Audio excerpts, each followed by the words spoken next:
Hello guys, good morning. तो आज मेरी गुड मॉर्निंग बिल्कुल भी नहीं थी, क्योंकि आप ये देख लो, रेलवे वालों ने अपना काम शुरू किया है और उन्होंने सारे पेड़ों को काटना जो है शुरू कर दिया है। तो हमारे इतने सालों से पाले हुए पेड़ वन बाय वन वो काट रहे थे। तो इसमें चलो दुख तो होता ही है, लेकिन ये होना ही है। बाकी इस पीपल के पेड़ की बात रही तो मुझे इसका पता नहीं है कि ये भी उसी एरिया में आता है जिसमें रेलवे का जो एरिया है उसी में आता है, जिसमें बाकी पेड़ भी काटे जा रहे हैं। सो होपफुली मैं ये प्रे करती हूँ कि ये ना काटा जाए, क्योंकि इससे हमारी बहुत सारी यादें जुड़ी हुई हैं।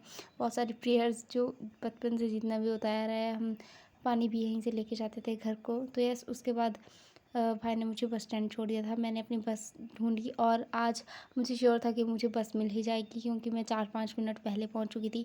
तो ये रही मेरी बस, जो कि मेरे नाम पर ही है, लेकिन उसमें लास्ट में LI लगता है, मतलब शिवाली।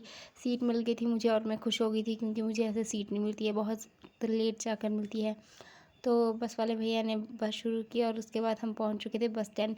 और वापसी में मुझे मेरी ये सरकारी बस मिल गई थी, जिसमें मेरा आधा किराया लगता है। तो यहाँ पर भी हम खुश थे। और आज मैं लंच नहीं लाई थी, तो मुझे बहुत ज़्यादा भूख लगी थी। तो मेरा यही था कि कब मैं बिलासपुर पहुँचूँ और कब खाना खाऊँ। तो यहाँ पर हम पहुँच चुके हैं बिलासपुर, और मुझे बहुत ज़्यादा भूख लगी थी। मैं सच्ची बताऊँ, मुझसे भूख कंट्रोल नहीं होती है, मैक्सिमम लोगों से नहीं होती है। तो अंकल ने बनाया था आज दाल थी, कड़ी मैं खाती नहीं हूँ, और उसके सैलड एंड अचार था।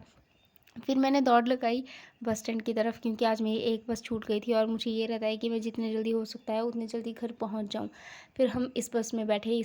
इस बस में हम गए नहीं थे, क्योंकि इससे पहले जो 3rd नंबर पर लगी थी, मैंने सोचा कि वो लेट जाएगी, तो हम उसमें नहीं जाएंगे, हम इस वाले में चले जाएंगे। लेकिन वो पहले चल पड़ी, तो इस करके हम उतर गए और हम उस वाली में आ गए। और उतरने के बाद मैं आज चौक पर उतर गई थी, क्योंकि काफ़ी दिन हो गए हैं मैंने अपने डॉग्स को जो है वो बिस्किट नहीं लिए हैं गाइस। तो मैंने बिस्किट लिए और अपनी भाभी के लिए लिया था मैंने ब्रेड का पैकेट। उसके बाद हम चल पड़े थे घर की तरफ, और मैंने आज अपनी बहन को बोल दिया था, जो कि कॉलेज में पढ़ती है, कि तो मुझे रुक जाना। बाकी आज हमने ऑरेंज टकाटक ट्राई किया था, जो कि बहुत ज़्यादा टेस्टी था, मसालेदार था। तो हमारे रास्ते में एक ये ठंडे पानी का पॉइंट पड़ता है, जहाँ पर बहुत ज़्यादा ठंडा पानी होता है, क्योंकि धूप भी थी और हमने वो कुरकुरे भी खाए थे, तो उनसे हमें प्यास लग गई थी। बाकी आधे से ज़्यादा रास्ता हमने क्रॉस कर लिया था। तो इन लोगों को मैं ट्राई करती हूँ हमेशा कि मैक्सिमम से मैक्सिमम रिकॉर्ड कर पाऊँ।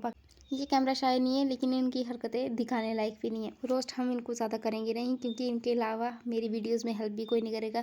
तो उसके बाद ताऊ जी ने मुझे खीरे दिए थे, और इसने यहाँ पर फ़ोन के कैमरे पर मारा, और जिससे मैंने बहुत ही हल्की तरह से फ़ोन को पकड़ा था, तो वो गिरने भी वाला था। और बाकी ये थे हमारे कल्लू राम जी, जो कि बड़े ही शौकीन है कुरकुरों के, लेकिन हमने इनको दिया नहीं, क्योंकि हमारे पास तो बचा ही नहीं था ना गाइस।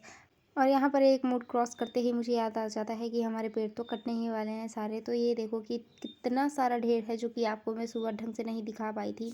तो ये मेरे घर के पास, जो आपको ये सामने टावर जैसे दिखाई दे रहा है, एक पोल जैसे दिखाई दे रहा है, वहाँ ये दिखता ही नहीं था, क्योंकि जो हमारा आम का पेड़ था वो इतना ज़्यादा फैला हुआ था कि मतलब बहुत ज़्यादा फैला हुआ था। अब इन लोगों ने उनको पीस पीस में काट दिया हुआ है, मतलब पता नहीं कितने भाग करे हुए हैं उसके, और अभी भी एक कटिंग कर ही रहे थे। तो उसके बाद मैं शांति से घर पर बैठी, ट्यूशन वाले बच्चे भी आ गए थे।